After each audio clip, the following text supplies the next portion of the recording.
Thank you so much for coming and joining our session on cloth filtration. I hope everybody is safe. We have Suyash from Woob Filters from Delhi with us on the other end. I'm from Something's Growing. My name is Shubham, sitting in Bangalore. And before we get into the depths of what we're going to do on the session, maybe let's just understand a little bit about Suyash. Could you tell us about yourself and Woob especially as a brand and what you've built during the pandemic? Perfect. Hi, Shubham. Thank you so much for having me here. Hello, everybody. I'm Suyash. I run a company called Vogue Filters. We make cloth filters from organic cotton for different brewing equipment. I'm a 20-year-old student. I run this on the side, and that's it about us. That should do as an intro. Do you want to tell us a little bit about your journey and how you got here and all and basically where how you started when you started and where you are now from a coffee filter perspective? I don't have a background in coffee. I have a background in garment production and textiles. Coffee is just a passion for me. So how it started was last year. My sister and I were launching this upcycled accessories label, right? And at the same time, I was sort of at the peak of my passion in coffee. So I was looking for cloth alternatives for myself, right, to brew coffee at home because I hated the idea of wasting paper every day.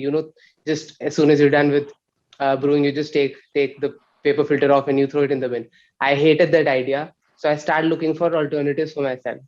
So there were a couple of options in the market. I got all of them, but honestly, they were just bad. They were lazy products. There was no effort, and they didn't match the brew that a paper filtered coffee would produce. So what I did, since I had a background in garment production and textiles, I went to my parents' unit and I took some scrap canvas fabric and I got some filters made for myself. And I was using them for about a month or two, and we were about to launch our label, right? So I thought, since even if it's not related, coffee and sustainable living, these two topics are not related at all. I mean, who cares, right? I'll still go ahead and put this on the side and see how it does. So I thought, at the same time, I thought, why not experiment a little more, see what all can be done as well. So what we do, so there's a company called Cafec. They make paper filters, and they make paper filters in rose specific paper filters. So they have a light rose paper filter, they have a dark, medium dark paper filter, and then a dark rose paper filter. So I thought, I think this is a really interesting concept. I should do this too. So I got three separate filters made, rose specific filters, and that's when we put them on the side. We launched them. I knew a lot of people in the coffee industry at that time as well.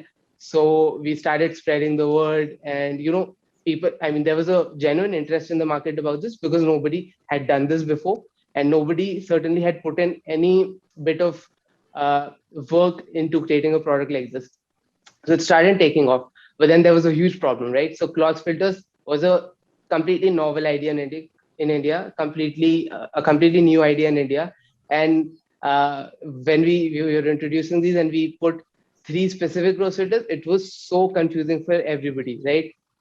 It just didn't make sense. First of all, this was new. They didn't know how to proceed with this because the norm was paper filters. On top of this, when you have three separate filters, it was a total havoc. So that's when we got so a couple months into that, we started getting the same feedback all over again. Everybody was sort of upset that, this is very frustrating. Even if they weren't very explicit, it was sort of underlying, and we got the message that, okay, this is not going to work out. So around the same time, we started developing a newer version of the filter, the one that you see today in the market, right? And we now we had a lot of feedback, we had a lot of data from our sort of trial run in these last couple of months, and we put all that feedback into work, and we got ourselves. We made different cloth filters for different brewing equipment. So this is a V60 filter in front of me. We had to totally start everything from scratch. जो पहले भी सीखा था, we had to scrap everything away, and we started developing. Now it's been over 8 months since we initially launched, and the response has been fantastic. Everybody has been very supportive, and basically that's the journey. Awesome. That's a great journey. I mean, I've heard this story before, and it's as nice to hear the second time as well. So now what we're gonna do is so obviously we'll have a Q&A. If anybody has any questions, just raise your hands. At the end of the session, you can come in the spotlight, ask your questions, and we'll be glad to answer them. Before that, we're going to have a brewing session where Suyash and I are going to brew the same coffee. So Beanro was nice enough to send us the same batch, same process, same coffee. And we've been doing it together to figure out what recipe we both should use, the grind size, etc. So we're going to start with the brewing process, which will take about 3 to 4 minutes. And while we're brewing, to not keep you bored, we will basically discuss the advantages and disadvantages of cloth filters, if it's for you, and the differences between paper and cloth, especially. So, Suyash, can we start? So I've got two new filters here with me. So one is just taking a soak and one is ready to go. So since this was the first brew, I just took the filter, put it in this glass container thingy, and then poured hot water, off the boil hot water onto that. So, the filters are clean, they're good to go, they're pre-wet. And yeah, that's how you should approach it when you're using a cloth filter for the first time. And I've got a cleaned, good to go filter here with me. And we'll just rinse it, set it up, and yeah, we'll be good to brew after this.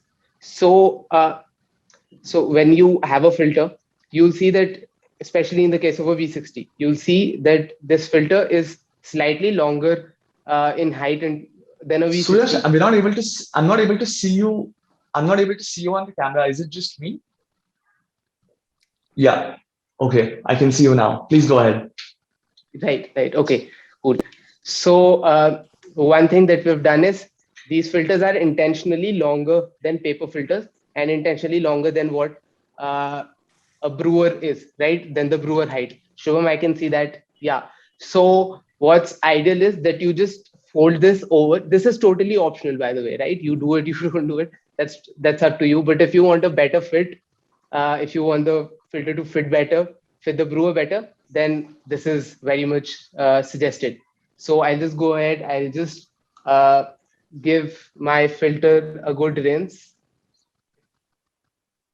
Because again, see, even when I've soaked it already, I just want to keep everything as hot as possible so I can get the best brew that I can achieve. So this is what you do with a paper filter as well. So I'm done now. I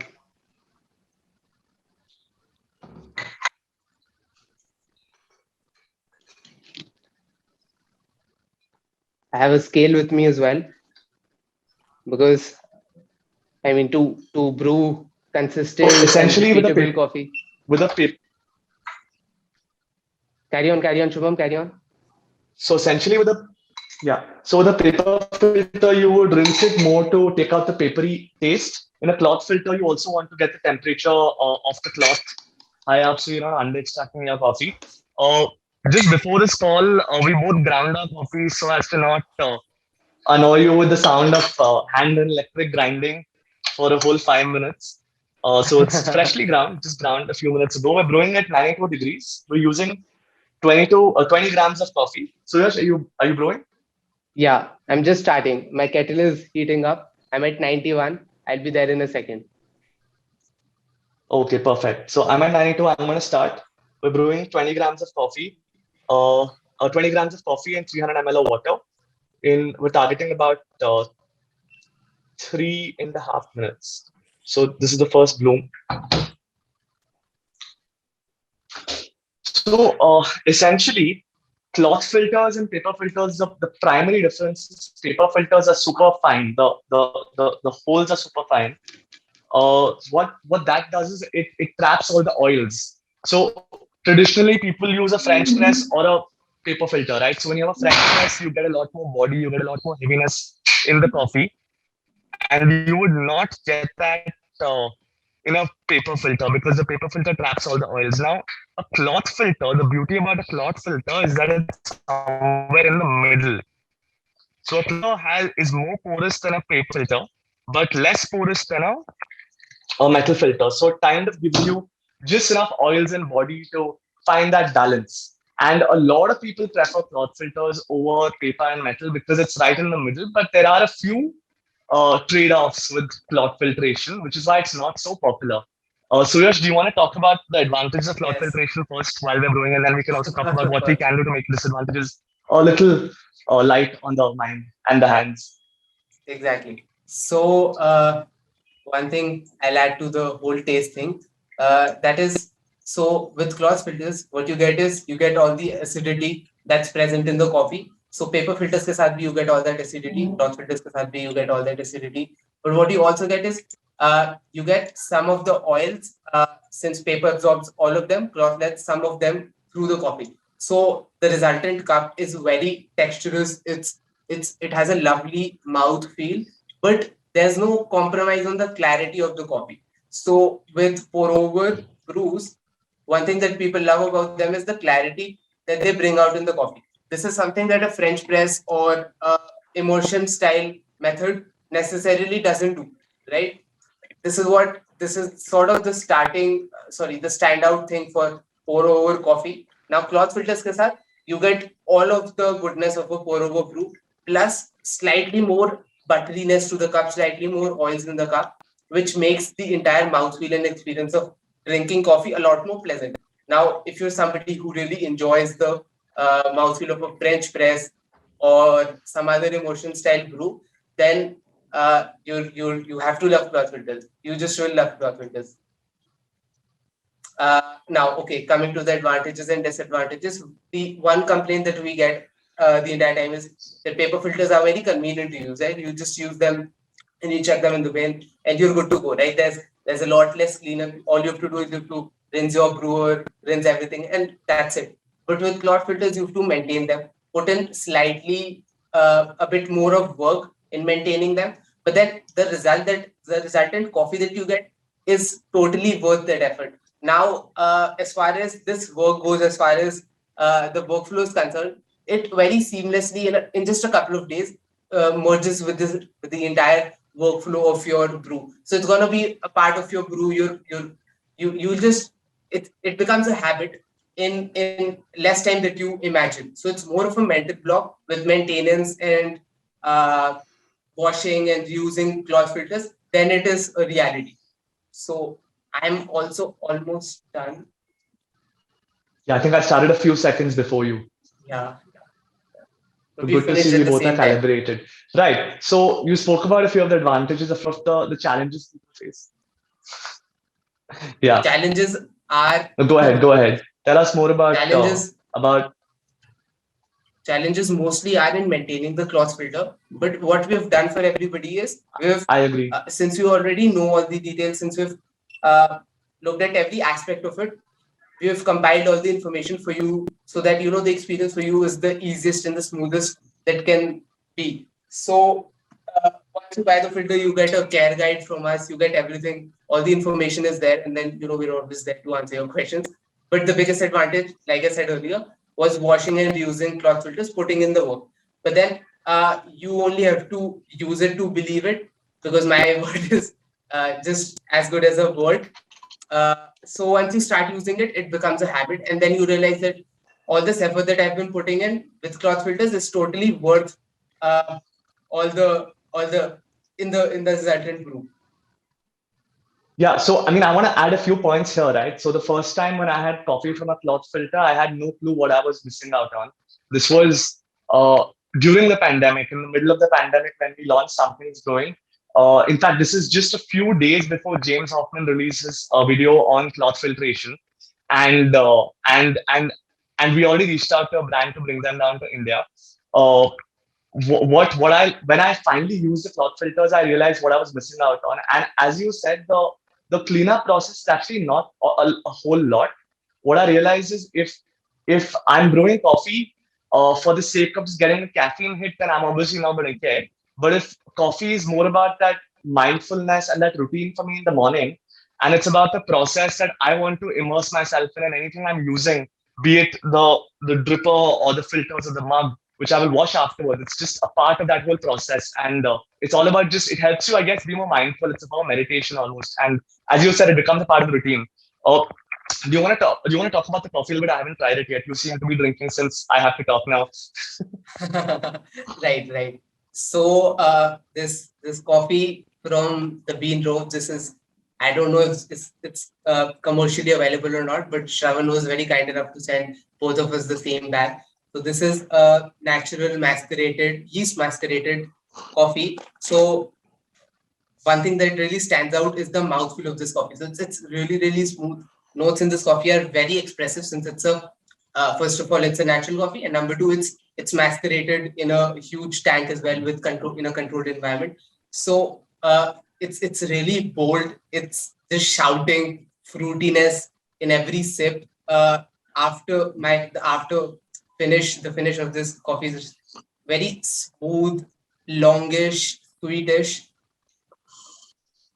So Shubham and I calibrated our recipes as well to get the best brew and almost the same brew that we could, as similar as a brew that we could. So one note that's really standing out for me is number one, fruits in rennet. And in fruits, there's sort of this berry, blueberry-ish note that's right there in the middle of the sip. So Shubham, why don't you talk about it now? What is Oh it that yeah, you got in the cup? I mean before the cup, right? This obviously was processed around January of this year at Kaladevrapur Estate, and when Shravan roasted the first batch, he had sent out a bag to me. This was a few months ago, and I brewed it on two paper filtration methods. The entire bag. It was a bloom pour over and an aeropress, and I wasn't able to get the level of sweetness in the cup. I got the acidity. I didn't get the sweetness and the body out of the cup. And now, when I brewed this in the morning before our session and now as well, I'm getting a lot more sweetness, a lot more mouthfeel. And that sweetness kind of turns that tart acidity to a more pleasant acidity, maybe almost as you said, like blueberries. I'm almost getting like if you had shikanji. Uh, Somebody in my building gave me shikanji a few days ago, and that taste is imprinted on my mind that I'm getting exactly the same flavor in the stuff. I So totally, I totally absolutely, second Shubham on that.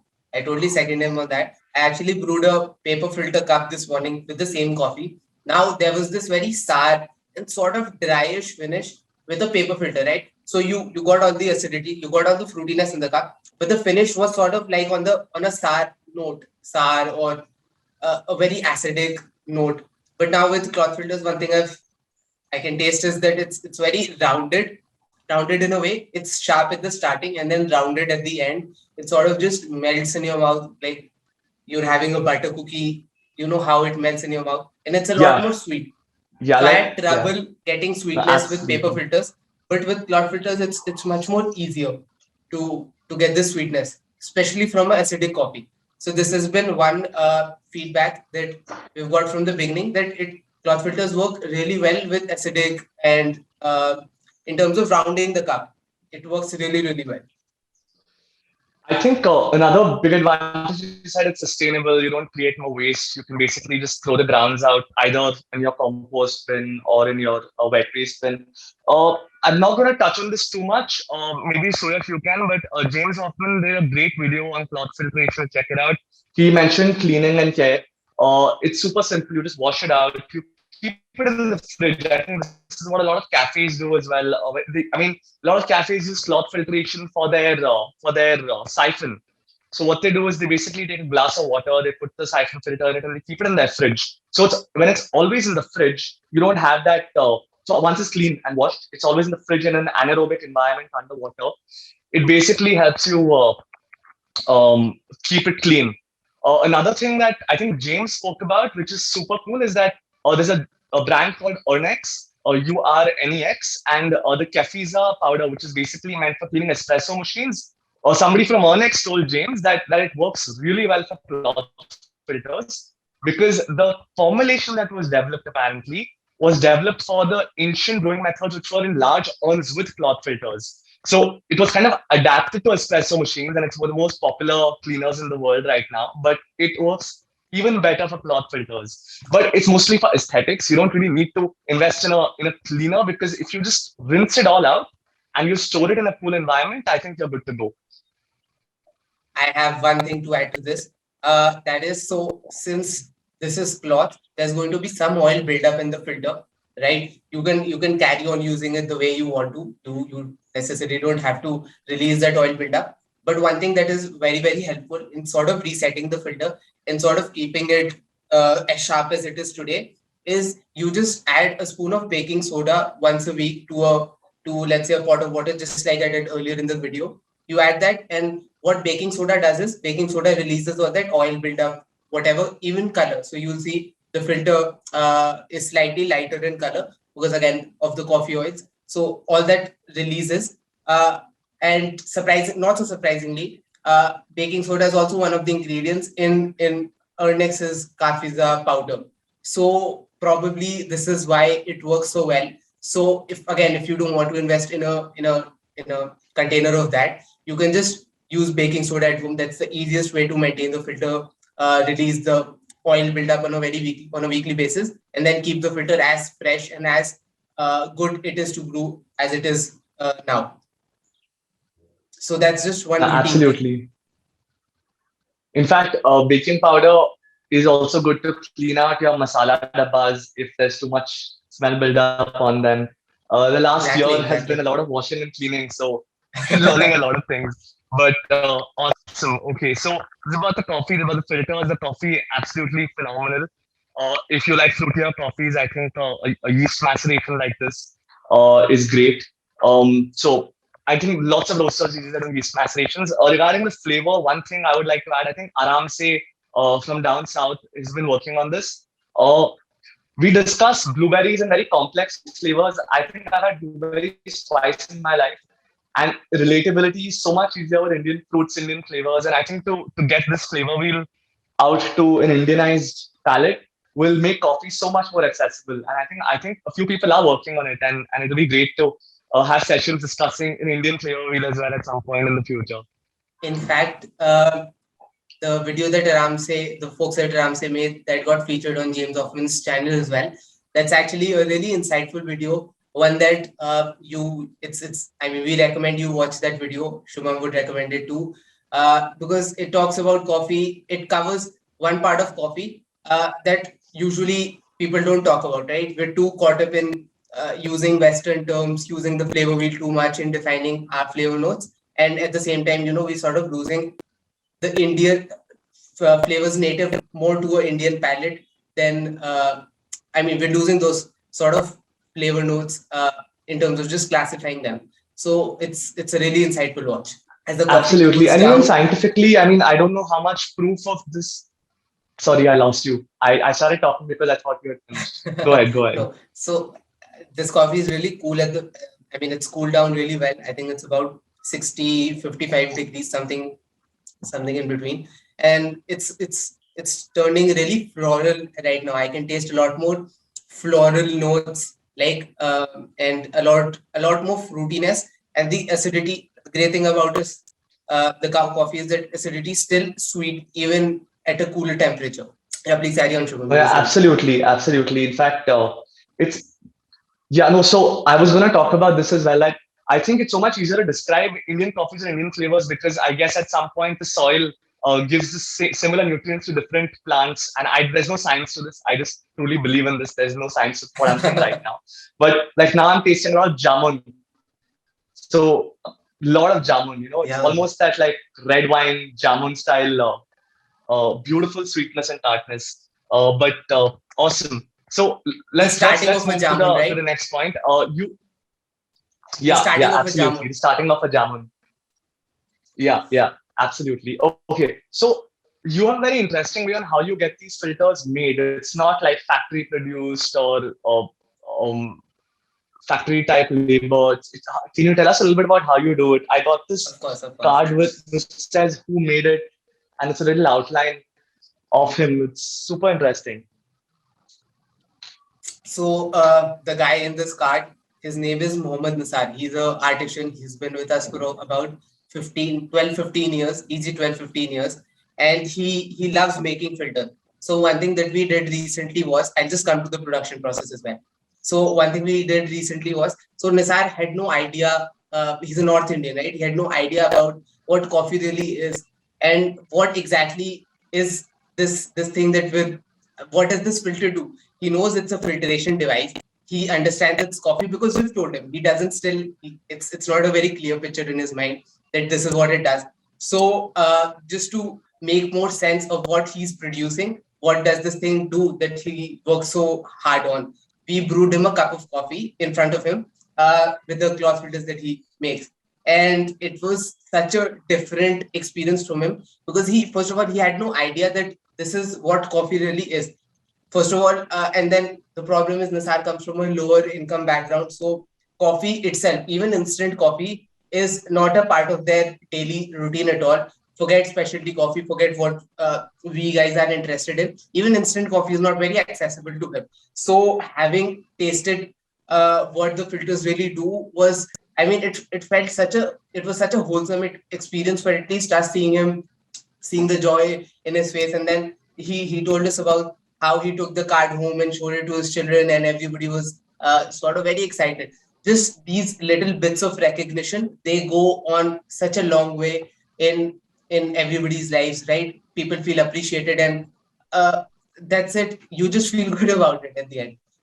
Coming to the manufacturing process. So these get made in a facility, in our own facility in Delhi. So one thing we were very particular about was that these cannot be outsourced at all. These have to be made with the utmost care. So since our artisans are so experienced, what you see on the cloth filters is that these are really, really well made. So the stitching in is impeccable, in fact, because these people are the people who manufacture it, the artisans who stitch it. They're actually this is actually below their skill level. Making these filters is below their skill level. They're used to making really well-made garments, but you can see in terms of stitching how well these are made. And this is hats off to those people who do this. So again, everything is done in-house. We give utmost care to everything, from fabric to everything. Each single piece is hand cut. So this is not even machine done. The only machines used in the process is for stitching these filters. That cannot be hand done, unfortunately. And to bring consistency in the product, machines are used. But then we call these filters artisanal as well. This is one word that we use, and what it really means is that a lot of care has been given in terms of producing the product. So yeah, that's basically the production process. Awesome, thank you. So you can get these filters from our website, somethinggrowing.in. And I think we have a few questions as well. Maybe we can, Suyash, is there something you want to touch upon, or we can do the live Q&A? I'm sure people have a lot I'm to really ask excited you. for the Q&A. I don't want to take all your time. Let's just skip to the Q&A. I'm really excited. I've been seeing some of the questions pop Okay, up on the perfect. screen. Awesome. Vivek, I'll leave it over to you. Q&A or something in general you want to share about your experience with cloth filters, the coffee that we're drinking, anything at all. Hello everyone, you can just raise your hands to ask a question if you have. Or I think initially we had a few questions. We can go order-wise maybe. Okay, I saw one question. I'll just, somebody asked what equipment are we using? You want to take that forward? Of course. So I'll actually start with the dripper first, the instrument that we brewed our coffee on. So this thing is called a Hario V60. It's actually one in glass. I'm sure Shubham, the one that Shubham has is in plastic. The one that I have is in glass. This is a really famous and sort of standardized piece of equipment around the globe. So it's manufactured by a company called Hario in Japan. And I mean, 90% of what the Indian pour-over market is dominated by the Hario V60. So this is that.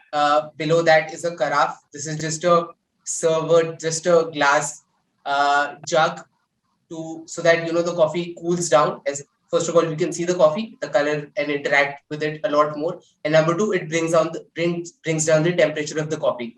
So specialty coffee in general is enjoyed a lot more. I mean, the flavors are a lot more dominant when it's slightly cooler, at about 70, 60, 65 degree range. So the carafe helps us to bring down the temperature as well. Next, I have this gooseneck kettle. This is from a brand called Brewista. It's a temperature controlled gooseneck kettle. So I can control the temperature down to a single degree, right? So this is what Shubham and I were talking about before we started. We brewed the coffee at the same 92 degrees Celsius temperature. So this lets me do that. This temperature control kettle. Next, I have this grinder. This is a grinder. This is a hand grinder. It's from a company called Easy Presso. It's available on Something Brewing as well. Lovely grinder. It's sort of a mid-range, semi-premium, mid-range premium grinder. The consistency in this grinder is a lot more than what an entry-level grinder would have. Consistency in terms of the range of particle size distribution. So let's say I'm grinding my coffee at a medium fine temperature, a medium fine grind setting. So majority of my grinds would be restricted to that medium fine window, and I would not have too many fines, neither too many boulders in my grind. So this is a really good grinder one, and I use it every day. And then lastly, I have this coffee which we've already talked about from the Beanro. And yeah, I have this scale as well. This is a digital scale from a company called Time War. I'm sure it's available on Something's Brewing as well.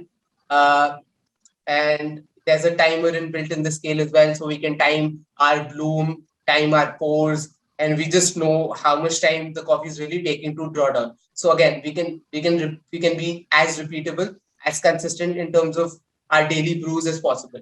So this is basically my brewing setup. That's all I have here, and that's all you need to brew a good cup of coffee.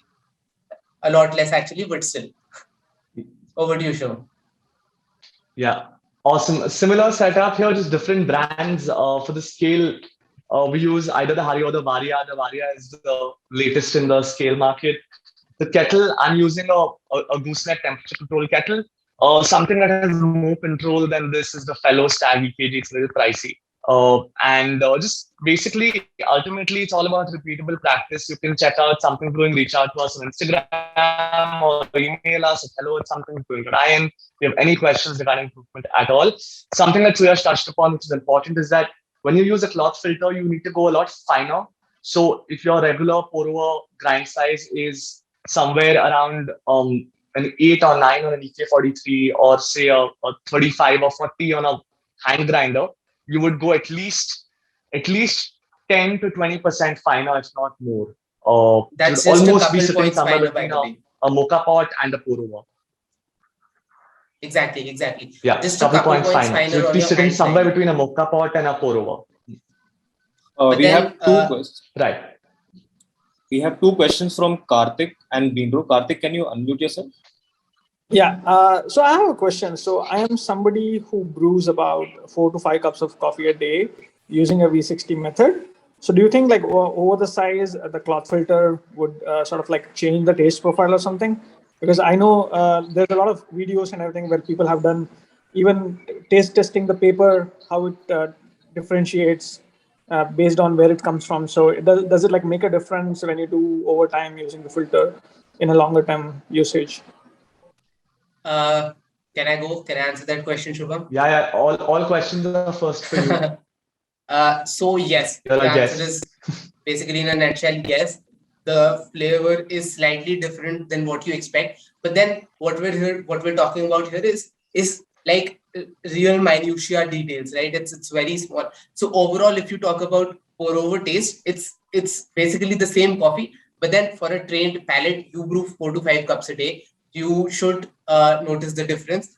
So what you expect from the brew is it's slightly more rounded. I don't know how else to talk about it. But shape in my head it makes a lot more sense. So my brew is a lot more rounded. It's a lot more forgiving as well. So I can be a lot more consistent with cloth filters as well. But over time, if you follow the care routine, the results that you get from the filter are going to be the same. So if you go on and sort of just release the buildup in the filter once every 2 weeks, or better if it's once every 1 week, then the result over, let's say, a 3-month window is going to be the same, more or less the same.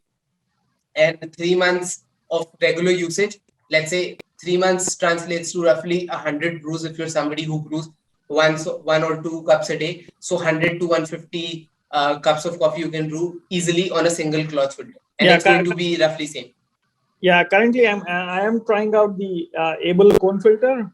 That's for just for change. So yeah, I'm looking forward to this. This is something I newly found out during yesterday. So yeah, I look forward to this in future. Awesome. Thanks, Karthik. So, Karthik, the Able will give you slightly less acidity and more body because it's ultimately a metal filter, but it's micro precision, so it's very consistent as well.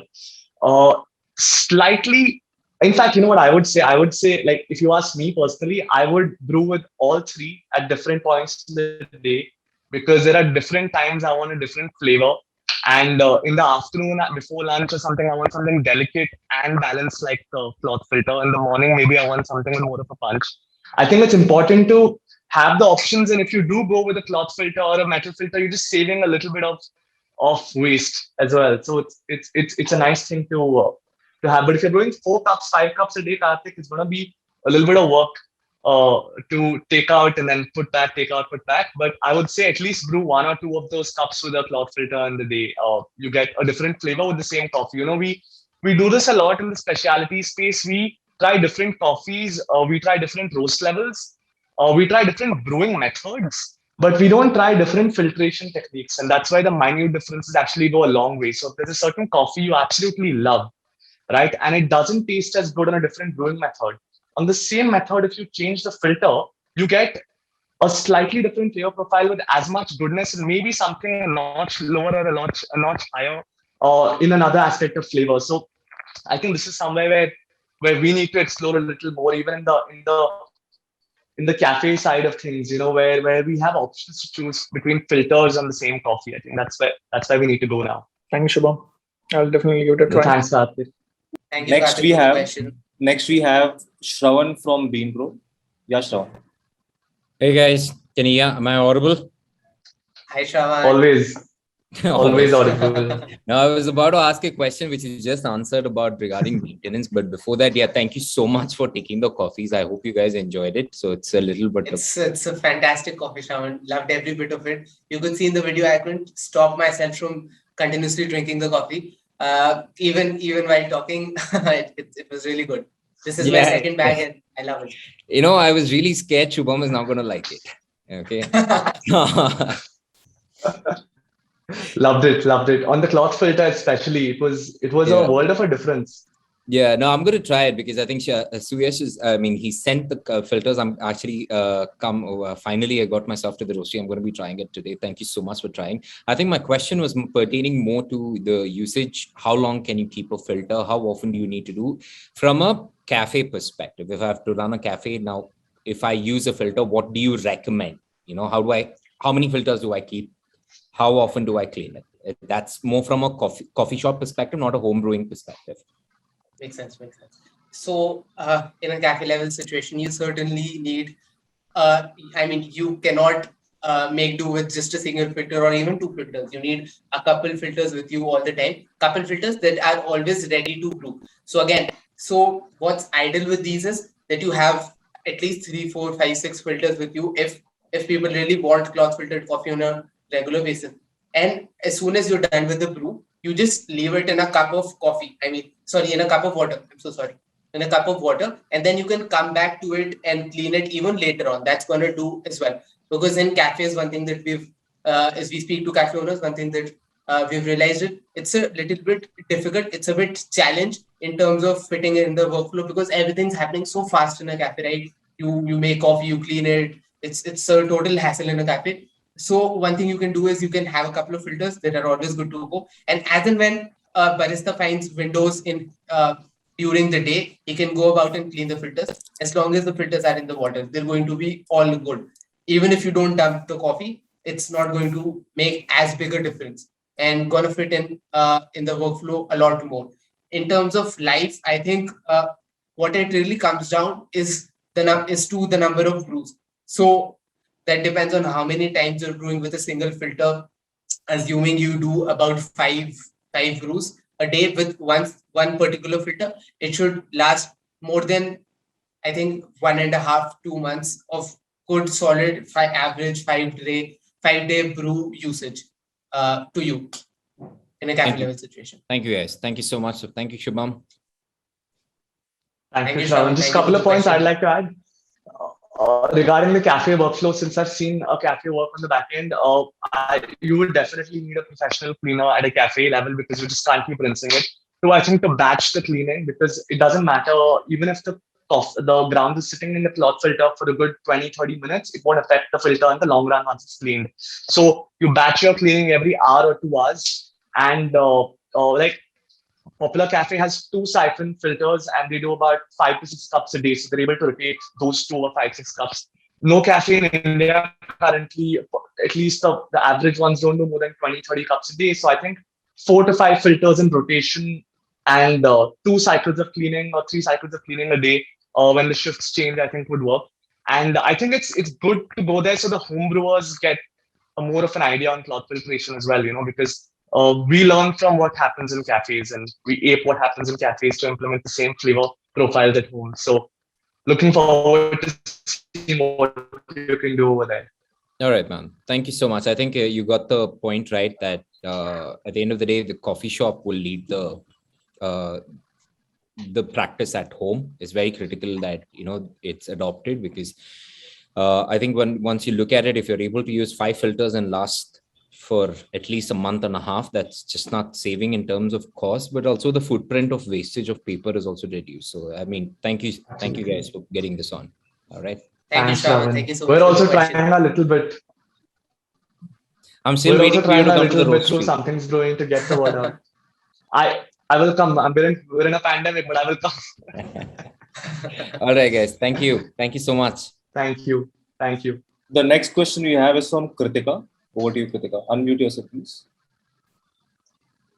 Hi, guys. Can you hear me? Yeah, Kritika, we can hear you. Hello. Hi. Hi. So, just as a small intro, I think I got into brewing like very recently, a year ago. And that was mainly because I wanted to get off sugar and milk in my coffee. So I started watching a lot of videos, and then I discovered that when it comes to pour overs, it's always a paper filter that's the option. And I really hated the idea of generating so much waste, because with each brew, you're pulling out the paper and you're throwing it into the bin. So I was really looking forward for an alternative, and I'm glad that I found you all. So right now I have a Benki's hourglass pour over with me, and I wanted to know if there's a cloth filter for that. And usually with the hourglass pour overs, you have that problem of the filter sticking to the wall of the glass wall and the coffee not coming out properly.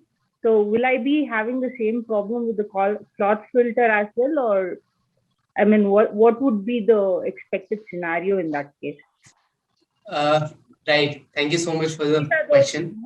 So coming to the first part, we don't have a specific fit for the hourglass. That's basically Benki's hourglass dripper is basically based on Chemex. So I think we're only going to take about 2 weeks of time to launch our Chemex fit, both the 3-cup and the 6-cup. But the catch is that these V60 filters are at a 60-degree angle, right? At a 90-degree angle this way, but at a 60-degree curve, 60-degree tilt. So similar is with the Benki hourglass as well. That's a 60-degree angle, 60-degree tilt, 1090 in the middle.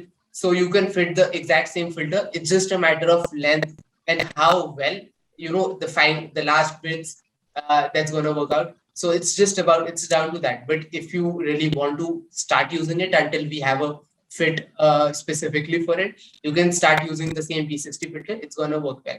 Now, difference between paper and cloth in a Chemex or a Benki hourglass situation, the difference is basically on the structure of the material. So paper is really, really thin, right? The paper fibers, the very tiny fibers when you see under a microscope, they're all really compact because it goes through a roller. Specifically with the Chemex filter, they're thick in terms of the weight of the filters, right? In terms of density, actually.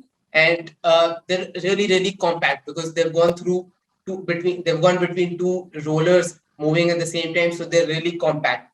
So what you really see, and when it comes to cloth, the thing is cloth is a lot more porous. So there's a reason why we have grooves on these drippers. So there are actually grooves on the dripper. So the reason we have them is because they maintain some distance from the wall and the filter. They make some space, so that some water can bypass on the sides as well. Otherwise, it all comes down to the very bottom of the filter, the bottom where this filter ends, and if it's coming out, then all the water is only going to pass through that, and that's sort of a problem when it comes to brews. So with cloth, you will see in a flat, since in a backyard glass or a chemix, there are no grooves at all. So what you see is a lot more, paper definitely sticks to the side, but with cloth, what's going to happen, it's still going to come out a little, because cloth is more porous in general. So it's a lot more fluffier, a lot more thicker if you just compare the side width of both of them. So as far as I understand, it's in terms of this whole groove situation, in terms of passing water by passing through, it should be a lot more better with a cloth than a paper, because it sticks. And then in a chemix, one thing that's notably there is it doesn't carry on all the way till the bottom, right? It stops right there, and then the paper is sort of there in a V, and then that's where the coffee really comes out from. But with a cloth, what's gonna happen is you can go more on the dosage, so you can brew higher dosage coffees and get the same extraction levels, because there's going to be some bypass, and the resultant brew that's going to come out won't just come out from the bottom, but a little bit from the sides and the top part of it as well. So that should be the difference. I hope that answers your question. Yes. Thank you. Thanks a lot. Thank you so much for asking. Thanks, Kritika. I couldn't add anything to Suyash's point. He covered literally every aspect of it. Thanks, Kritika. No problem, guys. Thank you.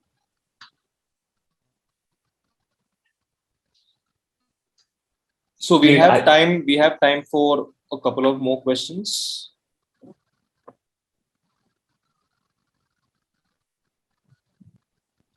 I'm sorry, are you asking us or telling us? No, this is for the participants and the people who have registered. Okay.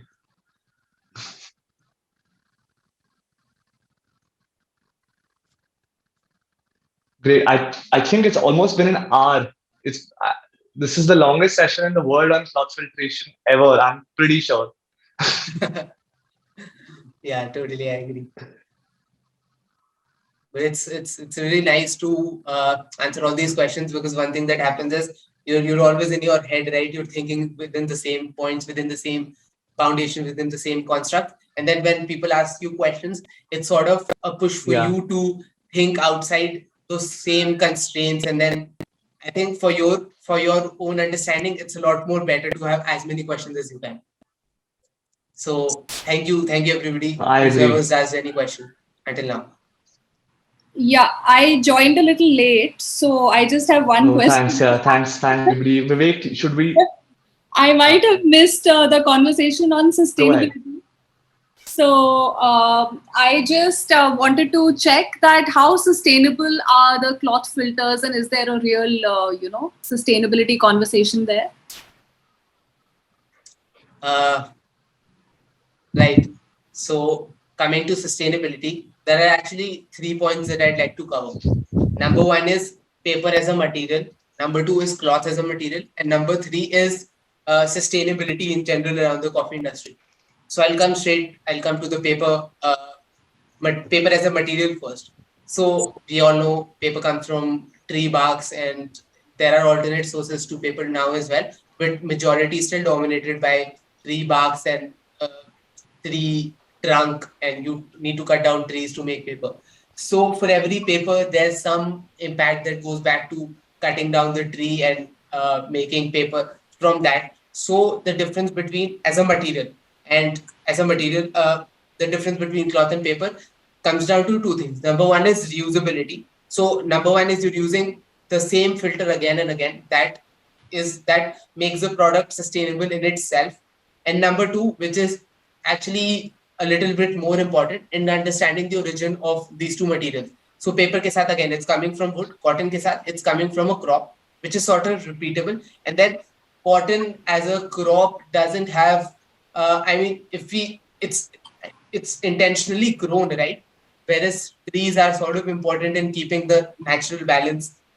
So when you take down a tree, it's a lot more harmful to the planet than growing cotton.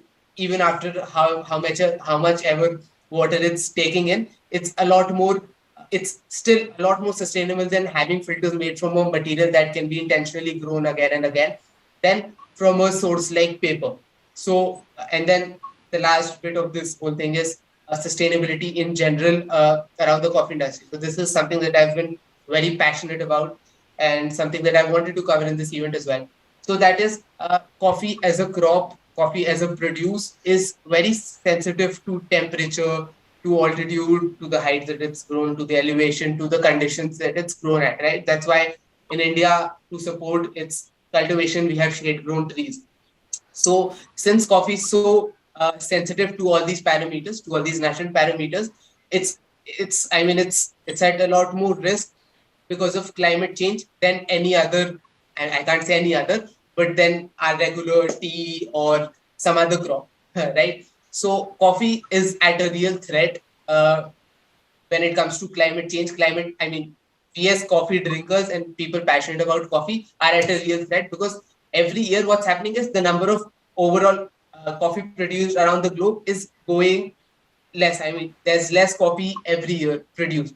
And with climate change taking place at a much faster pace, it's only going to go up, the number. So what's happening every year, thoda sa elevate, you can only go up in terms of elevation, and then total number of total kilos or total produce goes down. So we as coffee lovers, we as coffee people passionate about coffee, and people working in the coffee industry, we as people who make money, who survive through the coffee industry are at a real threat, because climate change is directly hitting us hard. So when it comes to sustainability, I think we really need to understand this and take this forward as well. Even if it's packaging, if it's choice of material, if it's choice of filtration method, anything that has some carbon impact to it, some impact that either adds or subtracts to the climate change situation, we really need to take this responsibility and take it very personally, because we are at a threat. Okay. Thank you. Yeah. Thanks. Thank you for the question. Thanks, Tanita. Yeah, anytime. Yeah. Great. So, do we have any questions, or should we call it a beautiful day? Yes, I think you're done. No one has raised their hands. Yeah. Awesome. Thanks so much, everybody, for coming. Thanks, Suyash. We will keep doing sessions like this around coffee, around roasting, around the farm level, everything about the value chain, to bring an experience to a home brewer in India where they can't go to. So bring it home for you.